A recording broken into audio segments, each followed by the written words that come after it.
प्यारे बच्चों, आज हम धर्म शिक्षा का तीसरा पाठ पढ़ने जा रहे हैं और पाठ का नाम है आर्य समाज के नियम। 7वें से 10वें नियम तक 1 से लेकर 6 तक के नियम हम पहले ही कक्षा तीसरी और कक्षा चौथी में पढ़ चुके हैं। 7वें से 10वें नियम तक हम कक्षा 5वीं में आज पढ़ेंगे। तो जैसा कि हम सब जानते हैं कि आर्य समाज के 10 नियम हैं। आर्य समाज क्या मानता है और आर्य समाज के सदस्य को कैसा आचरण करना चाहिए, यह पहले 6 नियमों में बताया गया है। ठीक है, जो हम कक्षा तीसरी और चौथी में ऑलरेडी पढ़ चुके हैं कि उसमें ये बताया गया कि हमें कैसा व्यवहार अपना, हमारा आचरण हमारा कैसा होना चाहिए, वो शुरू के 6 नियमों में बताया गया है। अब 7वें से लेकर 10वें नियम, जो 4 नियम बचे हैं, उन 4 नियमों का संबंध सामाजिक व्यवस्था और सामाजिक व्यवहार से है कि हम समाज में रहकर कैसा व्यवहार करते हैं।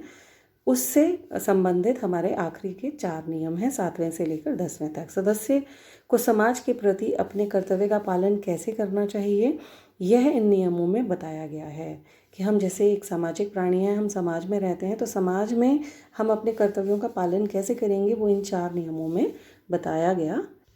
तो 7वां नियम जो आर्य समाज का है वो ये कहता है कि सबसे प्रीतिपूर्वक धर्म के अनुसार यथा योग्य वर्तना चाहिए। यथा योग्य वर्तना मतलब जो जैसा है उसके साथ वैसा आपको धर्म के अनुसार और प्यार से व्यवहार करना चाहिए।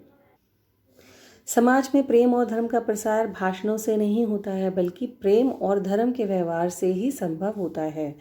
यदि हम चाहते हैं कि दूसरे लोग हमारे साथ प्रेम करें और ईमानदारी का व्यवहार करें, तो हमें भी सभी के साथ वैसे ही वर्तना चाहिए मतलब वैसा ही व्यवहार करना चाहिए। किस तरह का प्रेम भरा और ईमानदारी से भरा हुआ व्यवहार हमें उनके साथ, सबके साथ करना चाहिए। सबके साथ प्रेम और ईमानदारी का व्यवहार करना चाहिए, किंतु यदि कोई दुष्ट अपनी दुष्टता से बाज ना आए, आप प्यार से बात कर रहे हैं लेकिन कोई व्यक्ति दुष्ट है और वो दुष्टता ही दिखा रहा है, आप प्रेम से व्यवहार कर रहे हैं तब भी वो दुष्टता दिखा रहा है, तो उसे सही मार्ग पर लाने का उपाय यही है कि उसके साथ यथा योग्य मतलब जैसा वो है वैसा ही व्यवहार किया जाए। यह समझाना काम, जब समझाना काम नहीं कर पाता तो डांट से भी काम लेना पड़ता है। जैसे आपके अध्यापक बहुत बार आपको बहुत चीज़ें समझाते हैं, लेकिन अगर आप नहीं समझते हैं तो फिर वो आपको डांट भी लगाते हैं।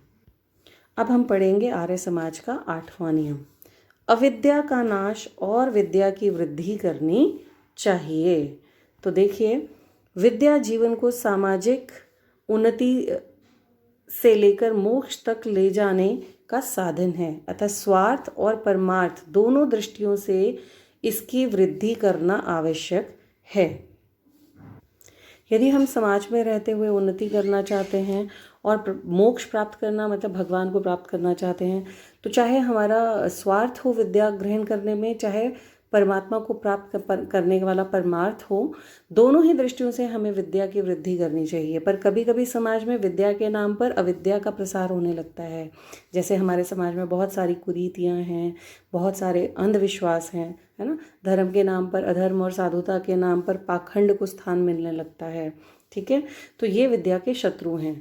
मतलब जब समाज में अंधविश्वास फैलने लगता है और जब समाज में आप कह सकते हैं कि धर्म के नाम पर अधर्म फैलने लगता है, अतः विद्या और अविद्या को के समझने में तर्क रहना चाहिए। हमें ये समझना है कि क्या अज्ञानता है और किस चीज़ को करने में ज्ञान सम्मिलित है। ऐसा विवेक हो जाने पर विद्या की वृद्धि से पूर्व अविद्या का नाश करना चाहिए। आपके मन में किसी भी तरह की कोई बुराई है, पहले उसको हमें उसका नाश करना चाहिए। अच्छे सिद्धांतों के मंडन से पहले गंदी रूढ़ियों का खंडन। आप अच्छे सिद्धांत लाएं, उससे पहले जो समाज में गंदी रूढ़ियां हैं, जो बहुत पुरानी कुरीतियां चली आ रही हैं, उनका खंडन होना बहुत ज़रूरी है। अविद्या का नाश और विद्या की वृद्धि एक ही सिक्के के पहलू हैं कि जब अविद्या का नाश होगा तो वहाँ पर विद्या की वृद्धि होगी, और जब विद्या की वृद्धि होगी तो अविद्या का नाश होगा ही होगा, है ना। तो इस तरह से ये हमारा जो है 8वां नियम है आर्य समाज। अब हम पढ़ेंगे आर्य समाज का 9वां नियम, प्रत्येक को अपनी ही उन्नति में संतुष्ट नहीं होना चाहिए, किंतु सबकी उन्नति में ही अपनी उन्नति समझनी चाहिए। केवल अपनी उन्नति से संतुष्ट होना स्वार्थ होता है कि हमारा ही अच्छा होता रहे, तो वो सिर्फ क्या है, स्वार्थ है। इसमें सामाजिकता की भावना नहीं है। स्वार्थ धर्म भी नहीं है, क्योंकि धर्म अभ्युदय का अर्थात अपनी और सबकी उन्नति का संदेश देता है। अर्थात यदि हम स्वार्थी हैं तो वो धर्म नहीं है। और धर्म क्या है? अभ्युदय। अभ्युदय मतलब कि अपनी और सबकी उन्नति का संदेश देना। धर्म का मतलब है कि आपकी उन्नति भी हो और बाकी सबकी भी उन्नति हो, मतलब समाज की भी उन्नति हो। तो समाज के प्रति हम अपना कर्तव्य तभी पूरा करेंगे जब पूरे समाज की उन्नति के लिए प्रयत्न करेंगे। सबकी उन्नति में अपनी उन्नति समझें। केवल अकेले ही उन्नति करेंगे तो हम जिएंगे कैसे? अब हम पढ़ेंगे आर्य समाज का 10वां नियम। सब मनुष्यों को सामाजिक सर्वहितकारी नियम पालने में परतंत्र रहना चाहिए और प्रत्येक हितकारी नियम में सब स्वतंत्र रहें। अर्थात हर मनुष्य को समाज के लिए और जो सबके लिए हितकारी हो उस तरह के नियम पालने में एक दूसरे के अधीन रहना चाहिए और प्रत्येक हितकारी नियम में, और जो सबके लिए हितकर है वो नियम हम सबको स्वतंत्र रूप से उनका पालन करना चाहिए। अतः राजनीतिक और सामाजिक स्वतंत्रता का अर्थ मनमानी करना नहीं है। जैसे हमारे संविधान ने हमें स्वतंत्रता का अधिकार दिया हुआ है, ठीक है, हम कहीं भी जा सकते हैं, कहीं भी आ सकते हैं, अपने मन के विचार को कैसे भी प्रकट कर सकते हैं। लेकिन इसका अर्थ ये बिल्कुल नहीं है कि हम मनमानी करें। मनमानी करने पर तो सारे समाज में अराजकता फैल जाएगी। अराजकता का अर्थ है जहाँ पे कोई राजा नहीं है और सब अपनी मनमर्जी कर रहे हैं, ठीक है। तो समाज के सर्वहितकारी नियम पालने में व्यक्तित्व को परतंत्र ही रहना चाहिए। अर्थात समाज के नियमों को तोड़ना नहीं चाहिए, निष्ठापूर्वक उनका पालन करना चाहिए। हमें सर्वहितकारी अर्थात सबकी भलाई के कर्मों को करना चाहिए जिसमें सबकी भलाई हो। भले कार्य अनंत हैं, असंख्य हैं। इनमें से अपनी और दूसरों की भलाई के लिए हम कौन सा कार्य करें, इस चुनाव में सब लोग स्वतंत्र रहें। अब आप आर्य समाज का 7वें से 10वें तक का नियम याद करेंगे और अब हम इसके प्रश्न उत्तर कर लेते हैं। पहला प्रश्न है कि दूसरों के साथ हमें कैसा व्यवहार करना चाहिए।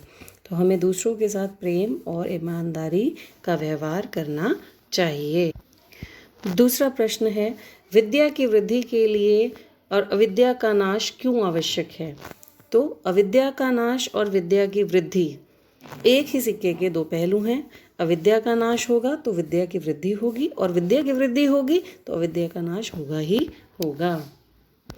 तीसरा प्रश्न है, सबकी उन्नति में अपनी उन्नति समझने का क्या भाव है। तो समाज के प्रति हम अपना कर्तव्य तभी पूरा कर सकते हैं जब हम पूरे समाज की उन्नति के लिए प्रयत्न करेंगे, और सबकी उन्नति में अपनी उन्नति समझनी चाहिए। यदि हम अकेले उन्नति करेंगे तो हम जिएंगे कैसे और समाज खुशहाल कैसे बनेगा। हम किस प्रकार के नियम पालने में स्वतंत्र हैं।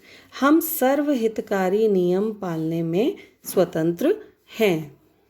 तो प्यारे बच्चों, अब आप पाठ 3 के प्रश्न उत्तर जो है अपनी धर्म शिक्षा की फेयर नोटबुक पे करेंगे।